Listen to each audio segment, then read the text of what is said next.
Madame, Monsieur, bonsoir. C'est un nouveau virage pour le secteur le plus important de notre économie.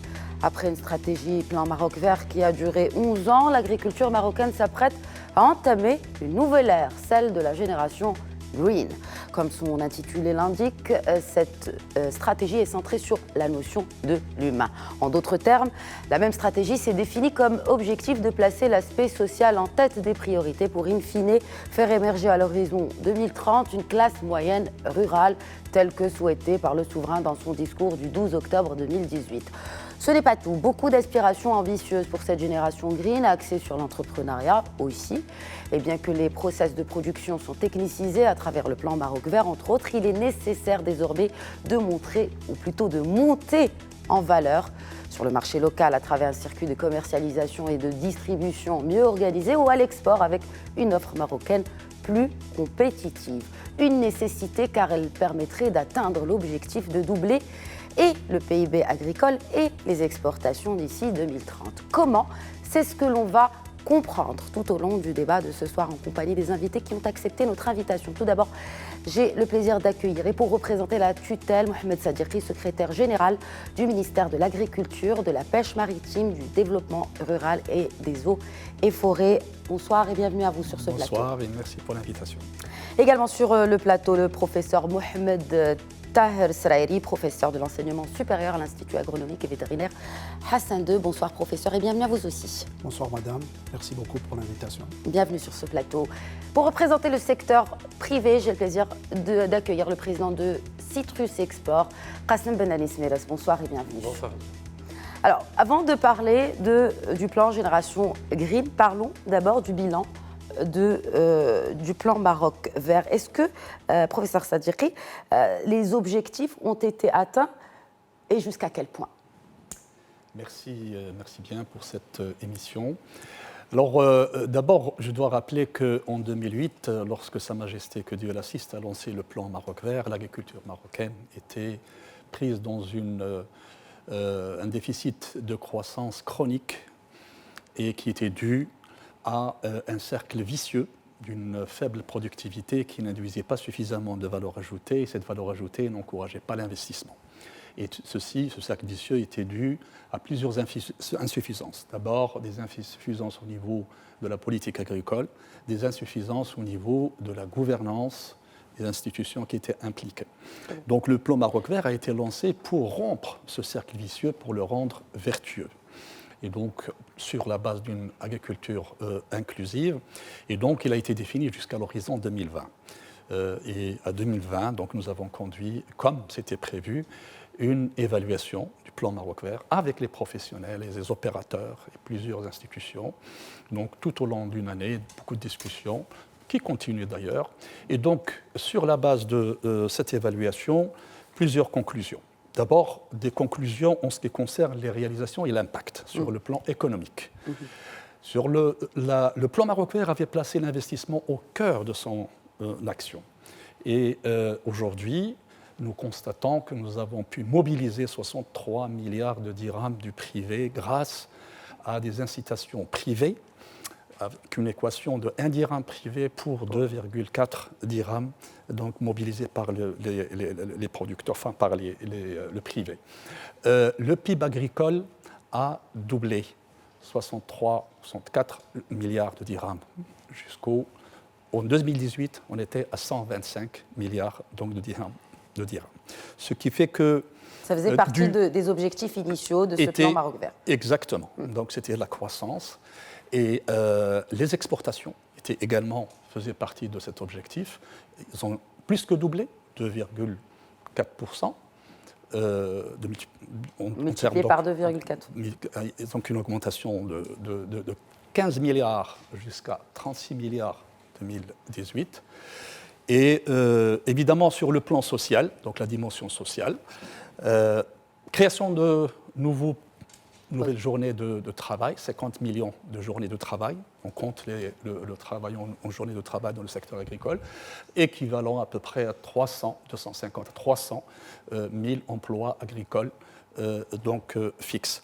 Augmentation de la disponibilité alimentaire, contenir donc les prix, la variation des prix était aussi un objectif. Donc on a stabilisé les prix des produits alimentaires, diversification de l'offre alimentaire en termes donc de produits, de nouveaux produits, et surtout généralisation de leur utilisation à toutes les couches sociales. Et puis finalement, donc augmentation de la consommation des produits alimentaires. Toujours sur le plan social, l'agriculture a été inclusive, puisque les instruments, la batterie d'instruments mise en place a été très efficace vis-à-vis surtout des couches les plus défavorisées des agriculteurs et des petits agriculteurs en termes de leur connexion au système donc, économique. Et puis finalement, en ce qui concerne la durabilité, en ce qui concerne l'environnement, les efforts qui ont capitalisé les acquis antérieurs ont permis donc de faire de l'eau un axe central et donc de l'irrigation un secteur, donc un vecteur, si vous voulez, de toute la croissance agricole, puisqu'aujourd'hui, pratiquement 70% de la croissance agricole vient des périmètres donc, irrigués. Donc, on a modernisé le secteur, le système d'irrigation. Nous sommes passés au goutte à goutte et à des technologies très avancées, de plus en plus, et qui seront encore appelées à être améliorées. Et le grand symbole de tout ça, c'est le dessalement de l'eau de mer, avec donc, le lancement du grand projet à Shtuka et Tbaha par Sa Majesté donc, la semaine dernière.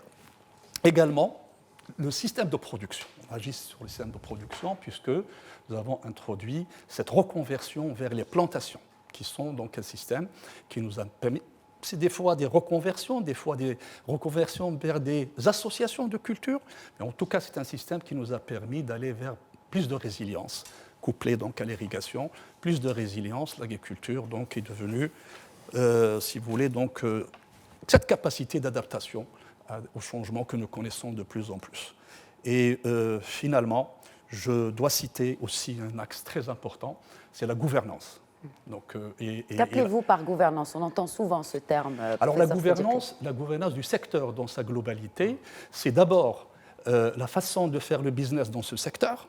Deuxièmement, c'est avoir assis mis en place en fait les bases nécessaires pour ce partenariat public-privé, pour amener les opérateurs, le privé, la profession, à être impliqués dans la gestion donc, du secteur. Ça, c'est fondamental. Aujourd'hui, on partage avec eux les responsabilités et c'est l'un des fondements de la nouvelle stratégie, justement. Donc, ceci est très, très important. Et puis, la question donc, de gouvernance également concerne l'exécution, la mise en œuvre. Il ne suffit pas de concevoir une stratégie, encore faut-il la mettre en œuvre d'une manière efficace et efficiente et au bon moment et avoir les moyens nécessaires. Et le plan Maroc Vert n'a manqué ni d'un aspect ni d'un autre jusqu'à aujourd'hui. Donc aujourd'hui, on est en train de le clôturer. Évidemment, des nouveaux challenges apparaissent, des insuffisances apparaissent. Et c'est justement ces fondements de ces insuffisances qui vont nous permettre d'aborder la nouvelle stratégie. Et je peux citer très brièvement des défis au niveau de la... Qu'on ait une idée plus claire de ces challenges. D'abord, quand on a augmenté la production, le premier, surtout sur ces dernières années, nous avons on a entendu parler de problèmes de commercialisation, absolument, des problèmes de dépouillement. Notamment justement, les producteurs et notamment de citron, d'orange et d'agrumes. Des agrumes de manière générale. Exactement. C'est tout à fait normal. Le plan Maroc Vert avait conçu ça à l'avance, mais il fallait d'abord qu'il s'attaque à la mise à niveau globale de la production et de l'amont des filières. Et donc, on est arrivé justement à ce stade où ces questions donc, de commercialisation sont posées avec beaucoup de précision et avec un diagnostic assez important. Et puis, toute la question de traçabilité et toute la question de chaîne de santé, de contrôle sanitaire et de qualité qui sont apportés. Absolument. Donc, et puis vous avez également tous les facteurs, le challenge de continuer donc à produire et continuer à améliorer la performance en mobilisant les facteurs de production et pérenniser surtout les acquis donc, du plan Maroc Vert. Donc ça, ce sont les grands, si vous voulez, chapitres de ces challenges qui sont abordés dans la nouvelle stratégie. Nous ferons également réagir, n'est-ce pas, le secteur privé à travers le président de Citrus Export par rapport à ces questions. D'abord, les objectifs. Vous, en tant qu'opérateur, Vous représentez le secteur privé. Jusqu'à quel point ces objectifs du plan Maroc Vert ont-ils été atteints? Alors d'abord, j'aimerais commencer par dire que j'étais très content de votre introduction, parce que la première chose que vous avez dite, c'est un des piliers de l'économie marocaine. Avant 2008, on n'existait pas.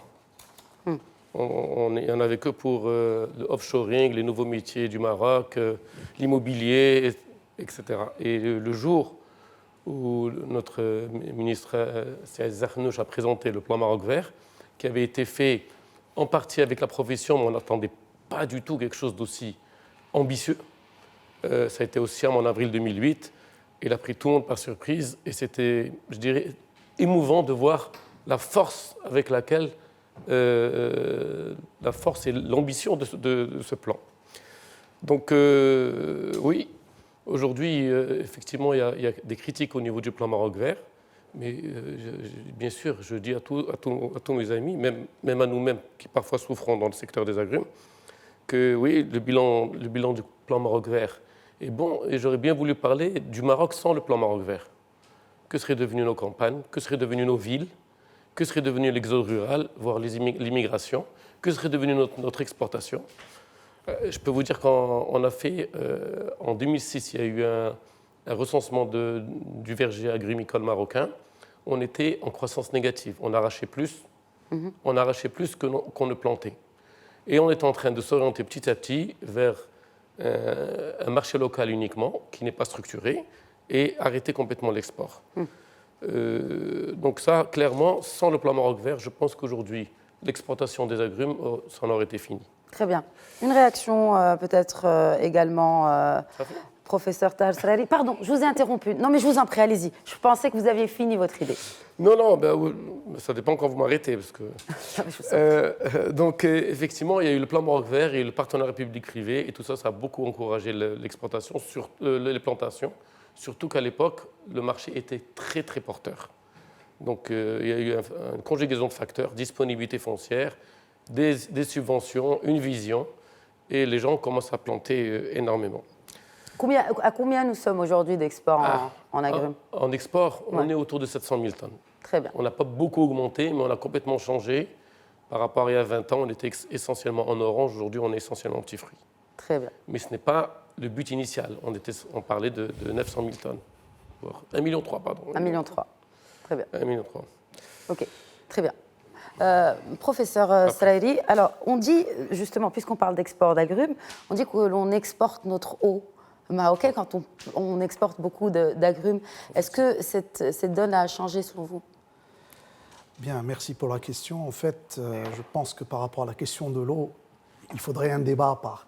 Mais sur ce débat général sur l'agriculture marocaine, moi je suis en grande partie d'accord avec ce qui a été avancé comme chiffre, et notamment par rapport au constat initial qu'avant 2008, l'agriculture, moi qui ai formé des ingénieurs agronomes, je me disais, mais qu'on veut devenir nos lauréats?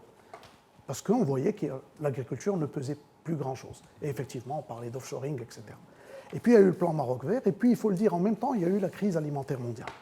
Et tout ça a remis l'agriculture à l'agenda mondial et national, et donc on était contents. Alors il y a eu des investissements énormes, il faut le dire. Nous, on a vu des choses changer sur le terrain. Ceci dit, je pense qu'il faut quand même revenir aux fondamentaux. La question de l'eau, on va en discuter par la suite, je suis sûr, mais il est manifeste aujourd'hui que le stress hydrique a augmenté. Et il y a des régions entières qui, malheureusement, ne peuvent pas être irriguées. Et je pense que c'est de cela dont il faut d'abord parler en priorité. C'est 80% de la surface nationale agricole qui ne peut pas être irriguée. Il ne faut pas leurrer les gens. C'est pluvial. Et là, bien sûr, se pose la question du changement climatique, de l'exacerbation des stress. Et puis, il y a un mot-clé qui n'a pas été prononcé, mais qui est primordial, c'est les céréales. Les céréales s'adaptent à une agriculture pluviale, du moins. Elles peuvent s'adapter à une agriculture pluviale. Et malheureusement, on n'en parle presque pas. Et alors que lorsque les céréales toussent, c'est toute l'agriculture qui est mal à l'aise. Vous le savez mieux que moi. Bien sûr. Et je pense que là... L'agriculture et la balance commerciale aussi. Et tout le pays, carrément. Toute l'économie nationale. Et d'ailleurs, il faut bien s'en convaincre. Le changement climatique à l'avenir va s'exacerber. Tous les travaux scientifiques sont unanimes à ce niveau. Et je pense qu'il est grand temps qu'on ait un débat national. Mais on a aujourd'hui une agriculture plus résiliente qu'il y a 10 ans, de cela ou un peu plus. Je serais un peu moins, comment dire, un peu plus... C'est une question. je tempérerai un peu cette A-t-on discussion. aujourd'hui une agriculture plus résiliente? C'est une question complexe. À mon sens, il faut dissocier les deux piliers qui sont bien distingués dans le plan Maroc vert. Nous avons des exploitations capitalistes qui demeurent minoritaires, mais elles exploitent une certaine partie de la surface agricole. Et puis, il nous reste quand même le gros paquet, la grande majorité de l'agriculture familiale, qui, à mon sens, n'est pas forcément plus résiliente aujourd'hui qu'auparavant, parce qu'il y a tous les aléas de la production et du marché. Ces aléas se sont exacerbés avec les problèmes climatiques, et malheureusement, nous sommes en train de vivre une campagne agricole, à mon sens, difficile. Et je pense que le ministère a sûrement déjà des statistiques à ce niveau. Vous avez bien vu que l'automne et l'hiver sont passés quasiment sans pluie, et donc ça veut dire qu'on va vers des problèmes pour finir la campagne en cours. Alors, la facilité jusqu'ici, ça a été les importations. Je pense qu'il faut qu'on en parle. Nous importons beaucoup de biens vivriers. Et il faut dire à nos concitoyens que la vocation agricole du Maroc, elle est là, c'est vrai, nous sommes un pays à vocation rurale et agricole, mais n'oublions pas qu'une grande partie de ce qu'on consomme est importé. Je commencerai par les céréales, je parlerai des aliments de bétail. Un peu moins pour les céréales qu'avant. Je n'en suis pas si sûr. En tous les cas, nous allons bien sûr vérifier les chiffres avec la tutelle. Nous faisons partie des gros importateurs de grains de céréales. Ouais. Pour l'instant, les cours internationaux sont favorables. On arrive à acheter ces grains. Mais je vous ai dit, avec la crise alimentaire qui s'est passée en 2008, vous avez vu qu'il y a eu des problèmes politiques dans certains de nos pays voisins. Ici, heureusement, on a dépassé cela sans trop de problèmes, je dirais. Une réaction, Mohamed Sadiki, par rapport à ce qui a été avancé par le professeur Srairi? Oui, donc il y a des questions importantes sur lesquelles il y aura des débats certainement. Bon, la question de l'eau, je veux revenir sur l'irrigation. Évidemment, c'est le challenge mondial, cette question donc, de changement climatique. Et il se trouve que nous sommes dans le spot le plus vulnérable par rapport au niveau mondial, par rapport à ces changements climatiques. Maintenant, la question de l'eau, et je peux résumer donc les réalisations du plan Maroc vert par rapport à l'irrigation et à l'eau, en disant que le plan Maroc vert a permis de valoriser la goutte d'eau. C'est très important. D'abord, l'eau mobilisée à travers les barrages souterrains, mais également l'eau de pluie. Et c'est de là qu'il s'agit lorsqu'on dit plus résilient. Aujourd'hui, on produit. Qu'est-ce que ça veut dire valoriser plus? Ça veut dire qu'on augmente la productivité lorsqu'on a cette goutte d'eau par rapport à avant. Et ça, c'est très, très important. Nous avons économisé grâce au système d'économie d'eau, cette modernisation, passant au goutte à goutte, nous avons économisé à peu près 2 milliards de mètres cubes annuellement à 2018. Et donc, c'est ça ce qu'on a valorisé pour pouvoir produire plus, pour pouvoir créer plus d'emplois. Et par rapport à cette question d'exporter l'eau, ce sont des clichés et des questions. L'eau est faite d'abord pour la boire et pour l'irrigation. Ça revient souvent dans le débat public, cette question d'exporter de l'eau. Pour peut-être valoriser plus des produits exportés. Elle est faite pour ça, mais il faut bien la valoriser. Il faut créer des emplois grâce à cette valorisation, grâce à cet export, etc. Et c'est ça. Et il faut des choix de systèmes de culture qui valorisent mieux l'eau. C'est ça la vraie question. Vous voyez, donc c'est ça ce qu'il y a. Donc le plan Maroc vert, c'est ça ce qu'il a fait. Il a fait avancer donc l'agriculture et de part donc au niveau mondial, c'est reconnu.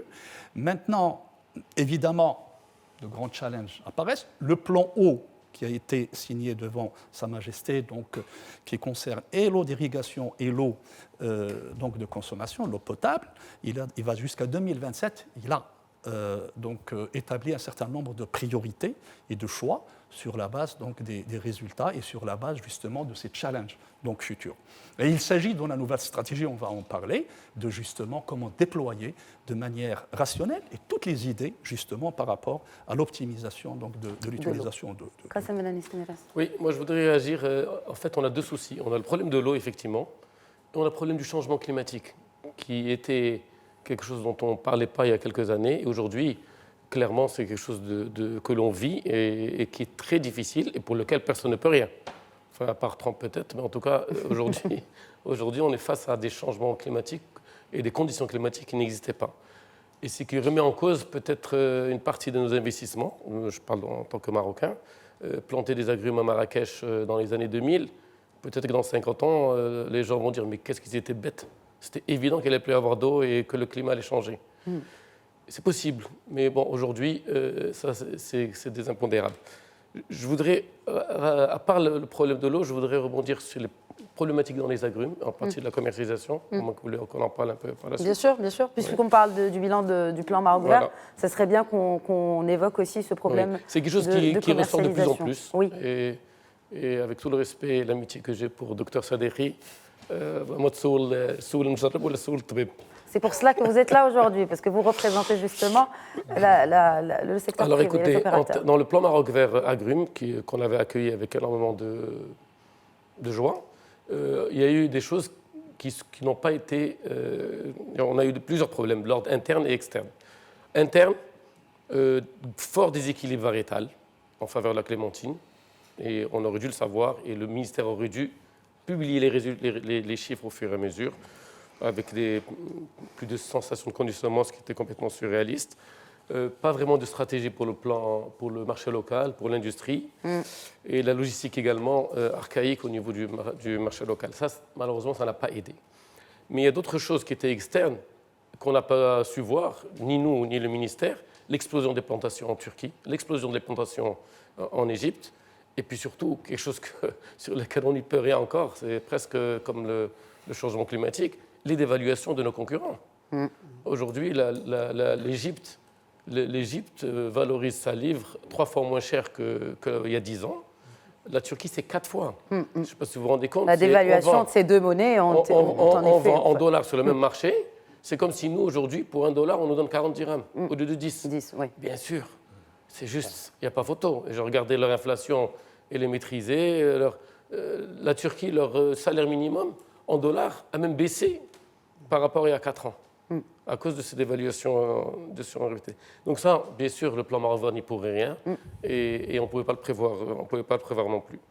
Et aujourd'hui, le métier s'est complexifié, et tout ça fait que les gens souffrent, effectivement, de problèmes de commercialisation.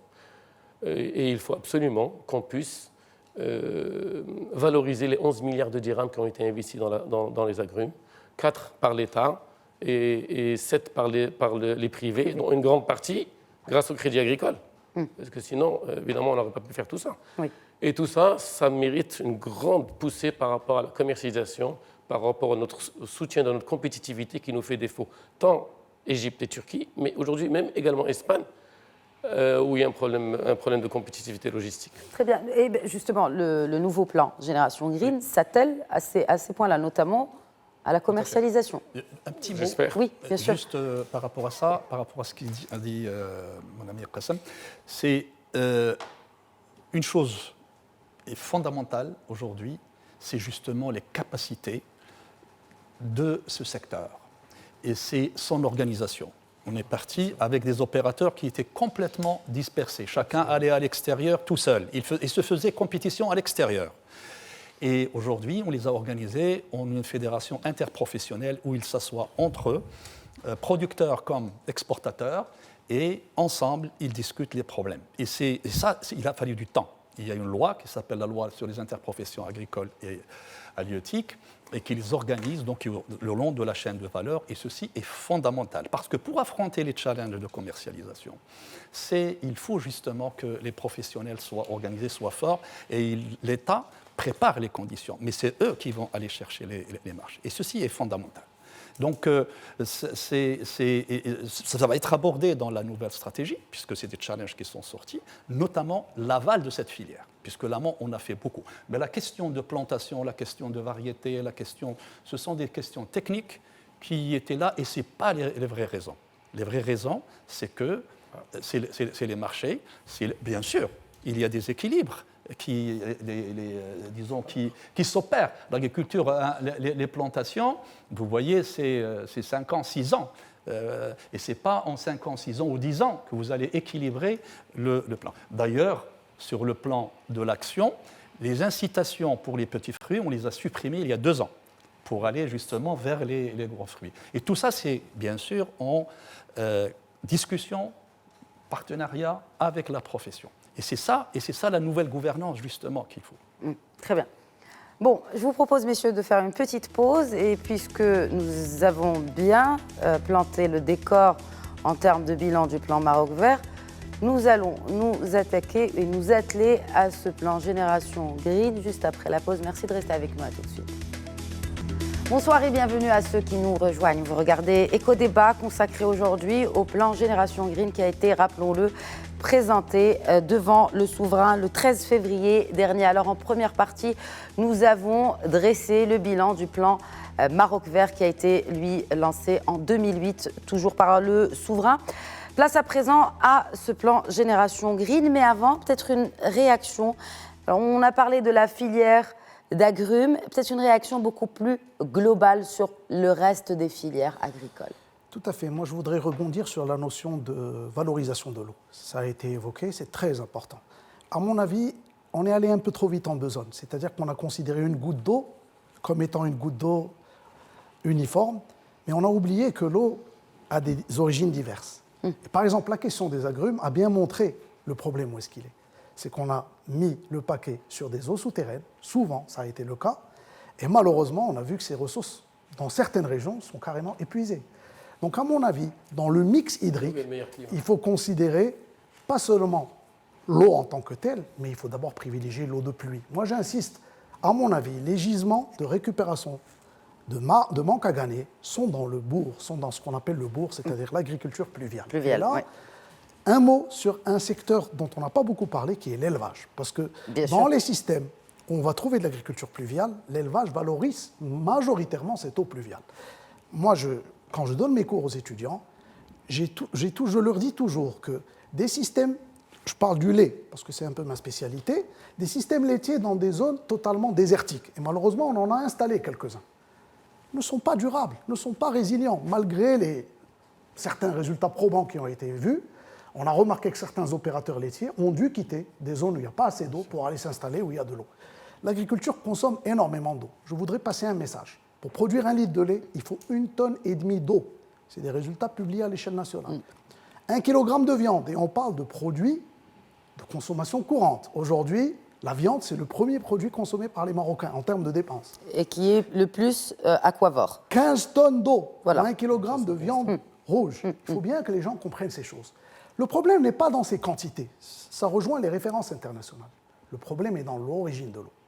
Tant que c'est de l'eau sur des pâturages arrosés naturellement par de la pluie, ce qu'on a toujours eu, le cas des pâturages du Haut-Atlas, quand on fait du mouton dans le Haut-Atlas ou dans le Moyen-Atlas, moi je trouve ça excellent. C'est une manière de valoriser ces endroits, c'est une manière de créer des revenus.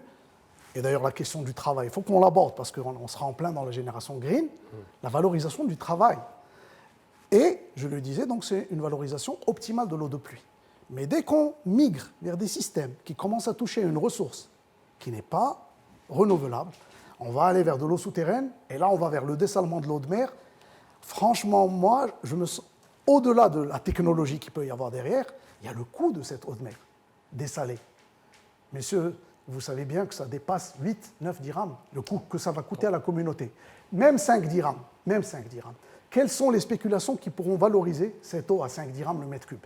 Une réaction peut-être Benanis Merès. Parce que je suis d'accord avec vous par rapport à l'eau et l'origine de l'eau. Je pense quand même qu'il faut prendre en considération le changement climatique. Donc, ce qu'on pouvait se permettre de faire il y a quelques années ou quelques décennies, on ne pourra pas se permettre de le faire demain, c'est-à-dire uniquement mobiliser l'eau de pluie. Pour les agrumes, il nous faut absolument un apport supplémentaire, on ne peut pas se permettre de faire. Mais aujourd'hui, quand on parle de l'unité de dessalement, j'étais très heureux d'assister au lancement la semaine dernière. C'est un gros investissement, 4,5 milliards, je pense, mais on parle de 15 000 hectares sous serre, on parle de 1 million de tonnes d'export, on parle de 120 à 150 000 personnes qui travaillent dans cette zone-là. Parce que quand on dit l'eau, ça consomme, je suis d'accord avec vous pour les 15 tonnes, mais parlons valorisation. Qu'est-ce qu'apporte cette eau? Qu'est-ce qu'elle apporte en termes de devises? Qu'est-ce qu'elle apporte en termes de soutien social au monde rural? Tout ça, c'est très important de prendre en considération. Et ça a Parce été que si pris on en garde l'eau considération. pour juste le garder, on ne va pas aller loin. Alors, ça a été pris en considération dans l'élaboration de ce plan Génération Green. Parlons-en, Mohamed Sadiqi, parce que là, il nous reste juste 24 minutes et il faut vraiment qu'on rentre dans le vif du sujet. Alors, d'abord, comment ce plan a été? Vous avez cité les challenges, vous avez cité les acquis donc, du plan Maroc Vert. Qu'en est-il du reste? Comment a-t-il été développé, ce plan Génération Green? Non, selon les orientations de Sa Majesté le Roi et ses instructions lorsqu'il a reçu Monsieur le Ministre en octobre 2018, le premier pas, c'était de consolider, d'évaluer, de consolider les acquis du plan Maroc Vert et puis de nous concentrer sur les insuffisances pour pouvoir les traduire en action. Donc c'était le début de la préparation de ce plan. Et conformément aux orientations actuelles pour le nouveau modèle de développement, on a placé donc l'humain au cœur de l'équation donc de développement. Donc priorité à l'élément humain, c'est le premier fondement. Et deuxièmement, c'est la pérennisation du développement agricole à travers la durabilité, l'action sur la durabilité de la production et la productivité des chaînes de valeur. Et donc pour cela, on a déployé, si vous voulez, les deux fondements chacun en quatre axes principaux d'action. D'abord, autour de l'élément humain, il faut faire émerger cette classe moyenne à laquelle le souverain a appelé la classe moyenne dans le milieu rural. Donc tout un ensemble d'actions autour de ça. Deuxièmement, une nouvelle génération d'exploitants, une nouvelle génération d'entrepreneurs. C'est-à-dire qu'il faut aller vers l'entrepreneuriat. Comment justement sur cette question d'entrepreneuriat? Et ce passage justement, qu'est-ce que ça veut dire donc, par rapport au système donc, classique? C'est aller vers l'optimisation de la production et la maximisation et la réduction, si vous voulez, des aléas à travers de nouvelles compétences, à travers la formation professionnelle, à travers l'accompagnement, à travers l'utilisation des technologies qui sont de plus en plus performantes aujourd'hui dans le secteur, et également à travers le financement et l'accès au financement pour les jeunes, et attirer donc les jeunes vers le milieu rural. Mais bien sûr, à côté de l'agriculture, il y a toute la question des minima sociaux qui sont traités dans la stratégie de développement rural. Donc tout l'accompagnement qui va... Alors justement, en termes d'accompagnement, concrètement, comment on compte accompagner ces futurs entrepreneurs agricoles?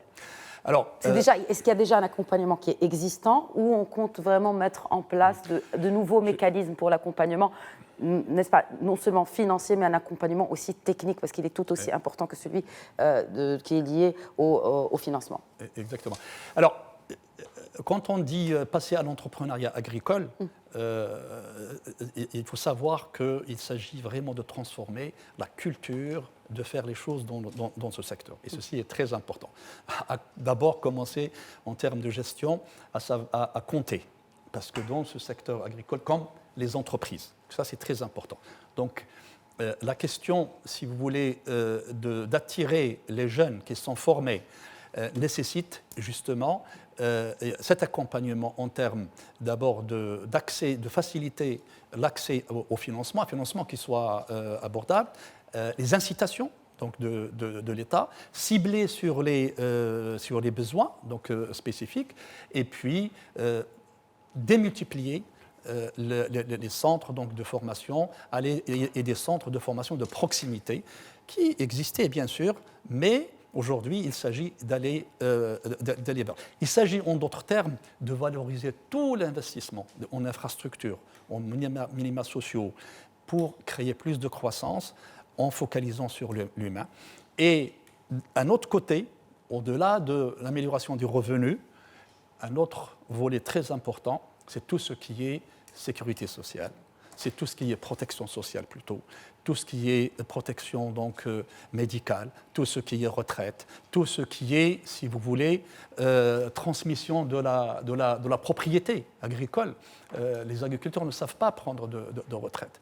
Donc tous ces aspects, si vous voulez, la loi ou le décret sur la protection sociale, aujourd'hui, on a essayé, on est en train de travailler avec nos collègues dans les autres départements pour pouvoir l'appliquer à ce secteur donc, de profession libérale, et on a des difficultés à cause d'un certain nombre de paramètres tels que la saisonnalité, etc. Donc ce plan va s'attaquer donc, à ces questions. Et également tout ce qui est assurance. Assurance d'abord des cultures. Nous avons l'expérience d'assurer donc 1 million d'hectares. Aujourd'hui, on va assurer 2,5 Ça, c'est un objectif, mais vous savez, c'est des objectifs donc estimés. On peut aller au-delà. Et puis, l'assurance donc, de l'humain.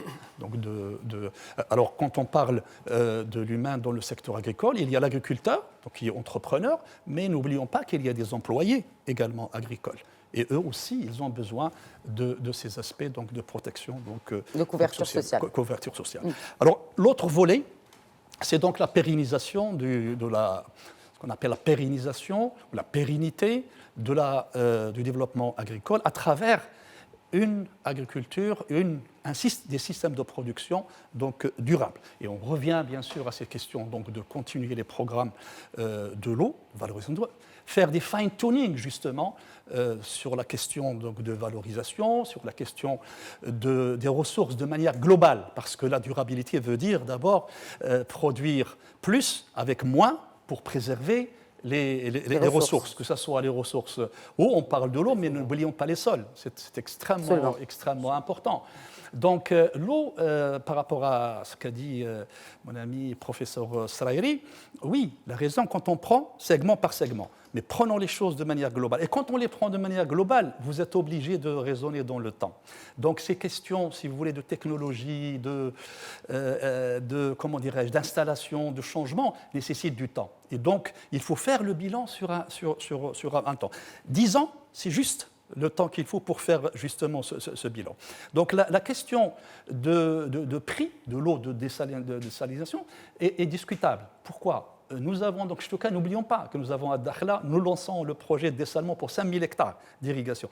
Et l'eau va coûter moitié prix. Pourquoi ? Parce qu'on a installé un parc éolien à côté dans le même projet. Donc c'est l'énergie, c'est 3/4 du prix, c'est l'énergie. Donc et ça, il y a des solutions justement. Donc c'est pour ça que l'innovation, l'utilisation des technologies sont fondamentales. Et heureusement, nous avons l'expertise marocaine, la formation qui est aujourd'hui au niveau des écoles, nos écoles, l'Institut agronomique, l'ENA, l'ENFI, les universités de façon globale. C'est une formation très importante. Nous attendons beaucoup, justement, de cette formation pour pouvoir affronter ces challenges. Alors, la question donc de la distribution, elle est prise en compte dans ce deuxième axe, de ce deuxième fondement, c'est fondamental. La réforme des marchés, et là c'est extrêmement important. Les abattoirs aussi, les abattoirs, de manière plus... Les abattoirs, vous avez entendu, on a commencé donc, à traiter les abattoirs. Les abattoirs, le contrôle sanitaire ne peut pas être fait dans le système informel, c'est impossible. Il faut avoir des abattoirs, le professeur Saleh peut en parler, des abattoirs agréés pour que le vétérinaire soit sur place pour faire les... Vous voyez, c'est ça ce qu'on dit, on essaie d'expliquer. Mais ça nécessite de l'accompagnement, on ne peut pas le changer. Est-ce qu'on a des alternatives justement ? Parce que puisque vous parlez de distribution, et après on va arriver au volet commercialisation et valorisation, transformation de l'offre. Sur cette question en particulier, est-ce qu'il y a une alternative pour tout j'ai envie de dire, cet écosystème informel qui gravite autour de ce secteur agricole ? Tout à fait. Tout à fait. Vous savez, on a encouragé, dans le cadre du plan Maroc Vert, et ça, il faut le dire, et c'est très important, et on va voir leurs résultats. On a encouragé les investisseurs dans ce secteur. Nous avons des investisseurs qui ont établi des abattoirs au niveau des régions de dernier cri, très important, que ce soit au Tedla, que ce soit au Douala, que ce soit à Taroudant, et puis à Meknes, et qui sont des abattoirs capables d'alimenter l'ensemble de la région. À partir du moment où on donne l'alternative aux communes qui gèrent les abattoirs donc traditionnels, on leur dit soit vous vous mettez à niveau, soit on ne contrôle plus dans vos abattoirs. Parce qu'il y a l'alternative pour le citoyen pour avoir une viande qui soit saine, une viande qui soit contrôlée et qui soit de qualité. Pour l'huile d'olive aussi. Pour l'huile alors, pour les produits, je dirais, de production végétale, c'est la même chose, parce qu'on parle de l'animal, parce que c'est immédiat, mais c'est la même chose. Il faut organiser les marchés de gros. Il faut que le producteur, pour réguler son prix, il faut qu'il ait la possibilité d'accéder au marché, d'avoir des plateformes de chaînes de froid et de pouvoir vendre directement aux consommateurs pour pouvoir raccourcir. Tous ces intermédiaires, ils peuvent rentrer dans cette chaîne. À travers la formation, à travers leur... Ça ne veut pas dire qu'ils vont perdre leur job, non, pas du tout. Au contraire, ils peuvent être formés, ils peuvent être inclus. Et donc, l'objectif, c'est de réformer, bien sûr, avec nos collègues et nos amis au niveau du ministère de l'Intérieur, on travaille déjà ensemble sur cette réforme. Il y a une loi qui est mise dans le circuit. Très bien. Une réaction, professeur Sarari, bien sûr, après. Oui, effectivement, moi je pense que s'il y a une nouvelle stratégie, le mot-clé a été dit, et moi je m'en félicite, c'est l'homme. Quand je dis l'homme, l'homme et la femme, bien entendu, qui est dans l'agriculture, dans toutes les, on va dire, tous les maillons des chaînes, parce qu'on est sur des chaînes très longues. Moi je pense que la formation est au cœur des enjeux à venir. C'est cela. Et je pense qu'il est grand temps, peut-être, d'aller faire un bilan déjà de combien de dirhams ont été mis dans la formation, dans le plan qui est passé, par rapport à ce qui a été investi, on va dire, dans du hard. Moi, je me sens mal, parce que je vois que beaucoup d'argent a été investi dans du hard, très peu dans la formation. Or, la formation est le point principal de toute mise à niveau du secteur. À tous les niveaux, de l'agriculteur de base à l'ouvrier agricole, jusqu'au gestionnaire qui gère toute la chaîne. Un dernier mot. Il ne faut pas penser que l'investissement dans le hard va amener des solutions. Moi, je vais prendre un exemple, le goutte à goutte. C'est présenté aujourd'hui comme étant le panacée, ce qui va régler nos problèmes d'eau. Quand on fait des interventions de recherche sur le terrain, on se rend compte souvent que des gens qui ont installé le goutte à goutte consomment plus d'eau que ceux qui étaient avec le gravitaire. En plus, il n'y a pas de retour d'eau à la nappe, parce que le goutte à goutte, c'est une irrigation localisée, et là, ça pose des problèmes. Et d'ailleurs, c'est pour ça que dans certaines régions, on a épuisé les nappes.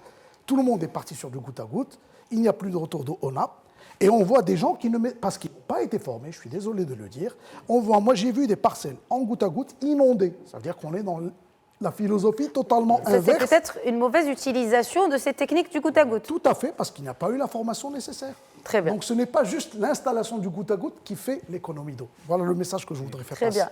Qassem Ben Anis. Je voudrais rebondir et je suis vraiment content d'entendre ce que vous avez dit. Effectivement, le hard, c'est ce qui est de plus facile finalement, mais on a vraiment besoin du soft. Aujourd'hui, en tant qu'investisseur, le premier souci, c'est l'homme et la femme.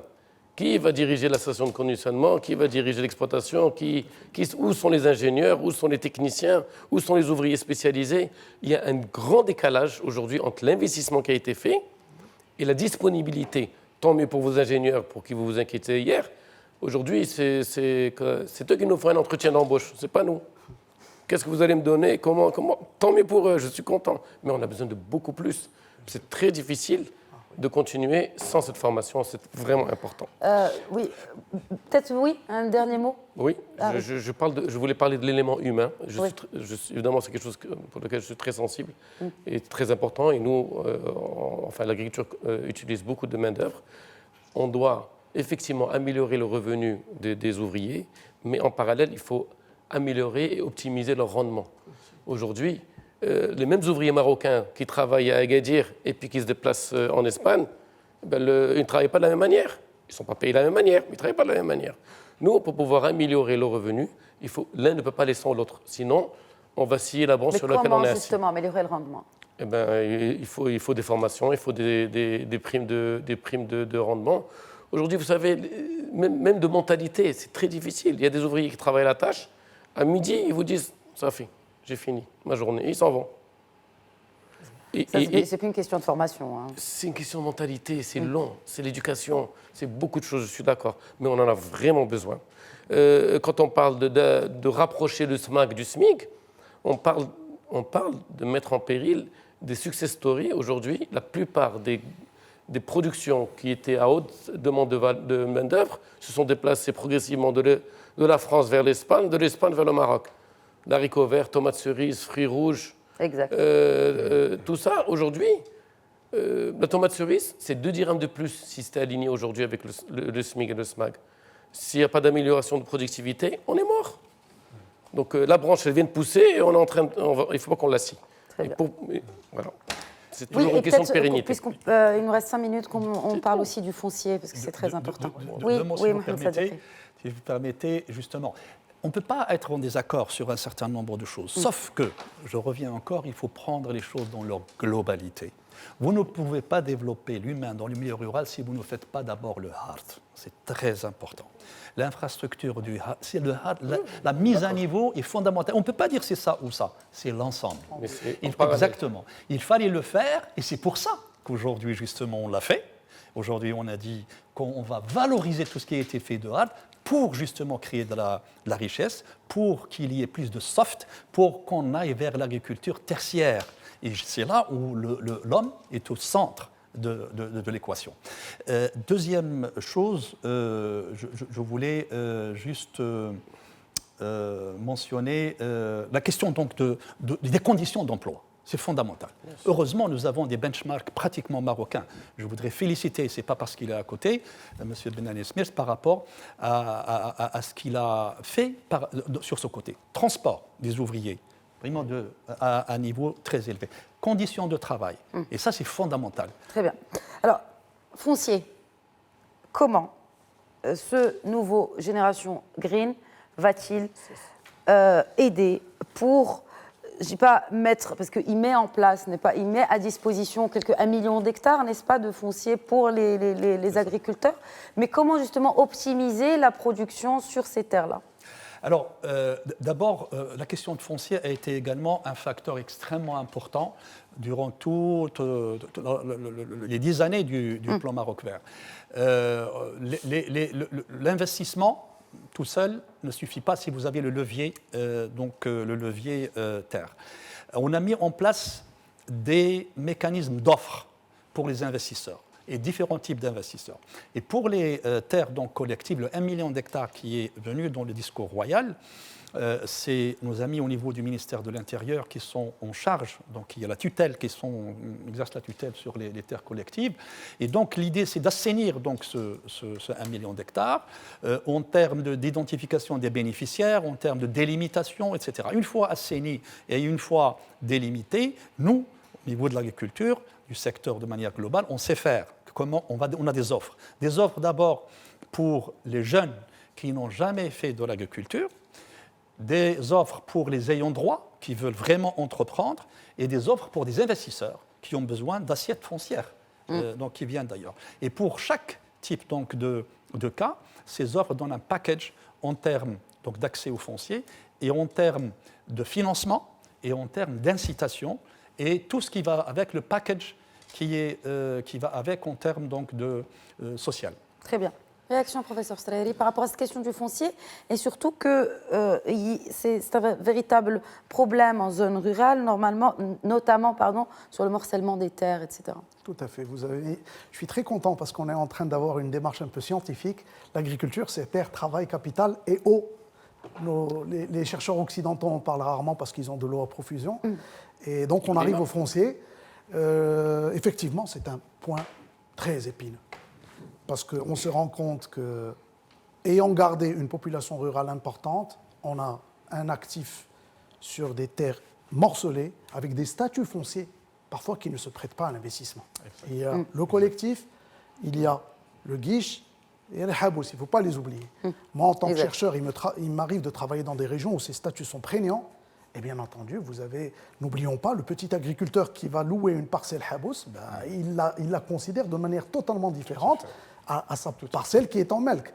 Et ça, c'est un véritable point de blocage. Je pense que la réserve foncière, qui était facile d'accès, les anciennes terres qui appartenaient aux grandes sociétés, qui étaient à l'époque aux colons, ont été cédées dans le cadre du partenariat public-privé. Facilement, ça s'est fait. Et aujourd'hui, la réserve foncière, elle a baissé comme peau de chagrin. Il y a presque plus grand-chose. Et je pense que sur le collectif, il va falloir avoir une volonté politique très forte pour pouvoir y aller. Mais bon, on ne va pas avoir le choix parce que le foncier s'est réduit. Et surtout, n'oublions pas que, comme j'ai dit tout à l'heure, 80% de la surface agricole n'est pas irriguée. Les gens pensent qu'il y a du foncier à profusion, qu'il y a des moyens de production à profusion. Il n'y en a pas tellement. Nos ressources sont limitées. Et je pense que ça devrait aussi nous amener un peu à revoir nos ambitions. Il faut avoir des ambitions à la hauteur de ses capacités. Nous avons, je pense, parfois eu des ambitions un peu trop fortes. Et ça nous a un peu freinés aussi. Très bien. Un dernier mot, messieurs. Qassem Benanes Smith. D'abord, par rapport au plan Maroc vert, on ne fait pas d'omelette sans casser deux. Donc, je pense que, bien sûr, il y a des critiques sur le plan Maroc vert, mais il y a énormément de choses qui se sont bien passées.